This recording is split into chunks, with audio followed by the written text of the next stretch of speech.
Totalitarisme américain Haïti, à l'origine du tremblement de terre un essai d'armement US. Selon le contenu d'un rapport de la flotte nord russe confirmé officiellement, le tremblement de terre d'Haïti a été provoqué par l'échec d'un essai américain d'armes simulant un tremblement de terre avant que ces armes ne soient utilisées contre l'Iran. La flotte des États-Unis a testé l'un de ces simulateurs de tremblement de terre qui devait être utilisé contre l'Iran et ce test s'est horriblement mal passé et a provoqué le tremblement de terre catastrophique dans les Caraïbes selon ce qu'a rapporté récemment le site web vénézuélien de Vive TV citant des sources russes. Le président du Venezuela, Hugo Chavez, a aussi fait une telle déclaration après que cette information ait été divulguée, disant qu'un exercice US en préparation pour une tentative délibérée de provoquer un tremblement de terre en Iran avait conduit à la catastrophe mortelle en Haïti qui a fait plus de 110 000 morts. Bien que le rapport de la flotte nord russe a confirmé par des sources officielles, les commentaires sur cette information ont particulièrement attiré l'attention des médias américains et russes,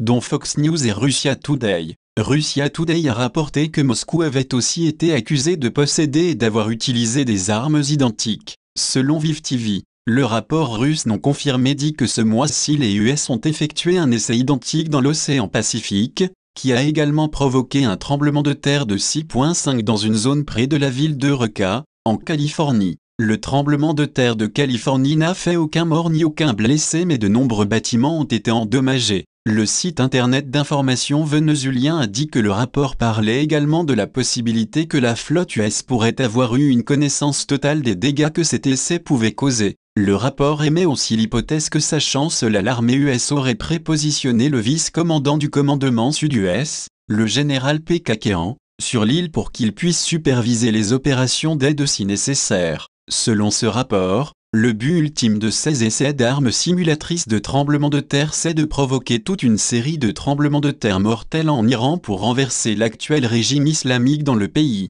On pense que ces essais font partie du programme USHARP High Frequency Active Auroral Research associé à de nombreuses théories dites de conspiration. Outre de l'avoir rendu responsable de tremblements de terre, HARP a aussi été accusé de provoquer des perturbations climatiques donnant lieu à des inondations, sécheresses et ouragans. Certaines sources ont même lié le tremblement de terre de 7,5 qui a secoué la ville chinoise de Sichuan le 12 mai 2008 à ce programme. Des accusations ont été portées disant que depuis la fin des années 70 les Américains ont fait de grands progrès en matière d'armes simulant des tremblements de terre au point qu'ils utilisent maintenant des procédés se servant